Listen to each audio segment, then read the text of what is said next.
Oh, g'day. We're here for the Recycle Rewards program. We finally got the machine. It's up and running. And yeah, we can bring our containers here to get the refund of 10 cents per container. So all our, this is aimed at keeping all the drink containers off, the roadside that they found, the type that were mostly thrown out the window or they found on, the verge. So to keep them out and actually put them back into a recycling program. They've got this here operating. It's been going on the mainland for a number of years now, and Tassie is one of the last states to put it in. So finally we've got one. There is some criticism around the scheme they've chosen, but this works. It's not subsidized by the government. It's subsidized. It's basically paid for through the program. Yeah, we pay a little bit of extra money. We've already have in some schemes. So some of the containers that we've bought or the drinks we've bought from the mainland already had some money on it, and yeah, now we can get some of the money back.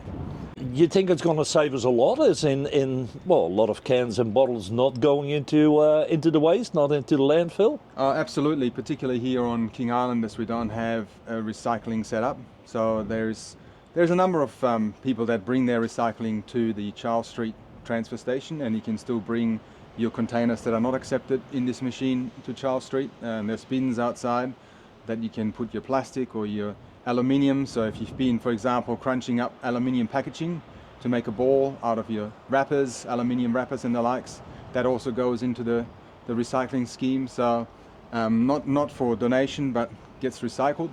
So you can keep bringing that to the Charles Street depot, and all the containers that are part of this scheme you can bring here. So it tells you here what is. You also can get the app. You can download the app, and it's called Recycle Rewards, and it's got a camera function in there. You can scan the barcode, and it'll tell you if that container is eligible or not. Yeah, because there is restrictions, eh? What is the reason behind that certain cans and bottles you can put in, but others you can't? Yeah, look, ideally we should be able to put all of them in. In some of the states, like in Queensland, they're now expanding to accept wine bottles. So at the moment, Tasmania doesn't accept wine bottles or milk cartons because they don't really find them in the roadside litter. So it's aimed at what basically, is to keep our streets clean, keep our environment clean, things that get thrown out, on the street or on the beach or in the ocean. So it encourages people to not leave their rubbish there, but bring it back, get some money back for it, or volunteers that walk around and pick up those cans, they can bring them and recycle them here.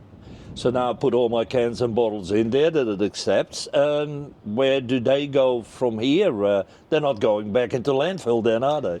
No, so we've got this machine has two sides to it. One is the glass on the right, and the left side is your aluminium cans, your lightweight containers, your Tetra Paks, drinks, and your plastic bottles. So they get crunched up, and those ones get shipped off the island, clean away. We've got a container at Charles Street. We fill that up for them.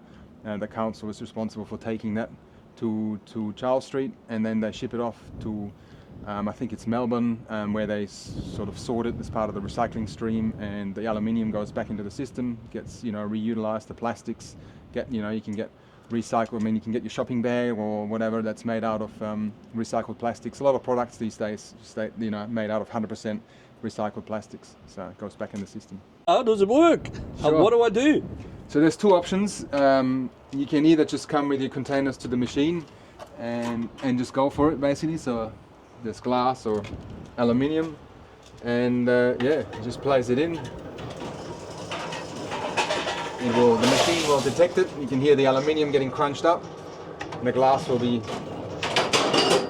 off to the side, a little bit loud. And then those containers that are not accepted, it'll tell you and spit it back out. So for now, I've placed something over here for the containers that are not accepted. But yeah, we need to install a better system. I can either donate it to Landcare, right?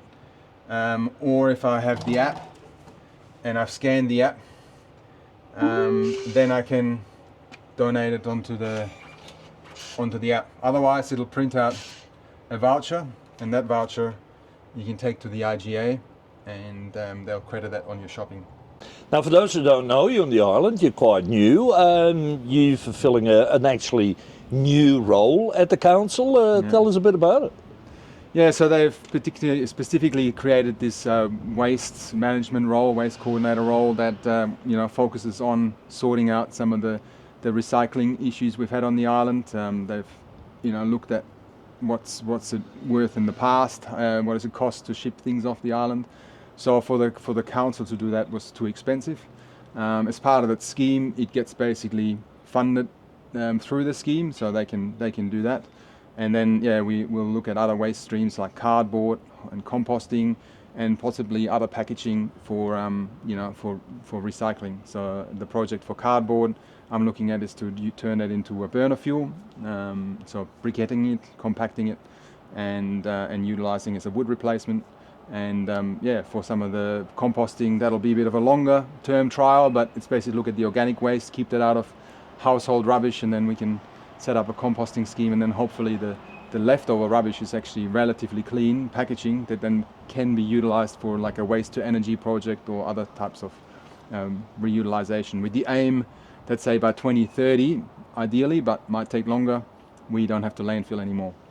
That would be the perfect picture, isn't it? That would be, yes. You can always aim high and see if you go for it. So yeah, my role will focus on that, try and sort of end to end, looking at end to end waste management. What can we do with the wastes as a resource and bring it back into resource recovery. Is our battle always going to be small populations, small infrastructure, that we're always going to sort of fight to get to that no waste at all as sort of target? Yeah, look, it's places like King Island and small, remote communities always have that extra challenge, particularly due to the transport and logistics and extra costs. That, on the other hand, provides incentives to try and utilize it on island. So my focus, will be to what is feasible on that small scale, utilize on island, say like a cardboard, utilization into briquettes as a fuel. So that looks quite feasible from the early financial analysis. So we'll have to get a bit more into the deeper end of it and see if we can make it happen.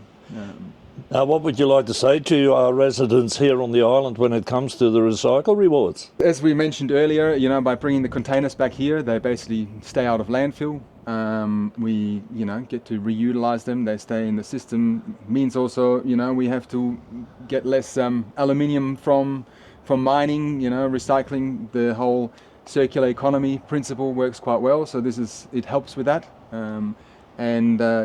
Basically it encourages people to bring it back and minimizes waste. And it's a great scheme. It's not perfect, but I think it works very well for what it does. It helps in general, to utilize what otherwise would just be waste.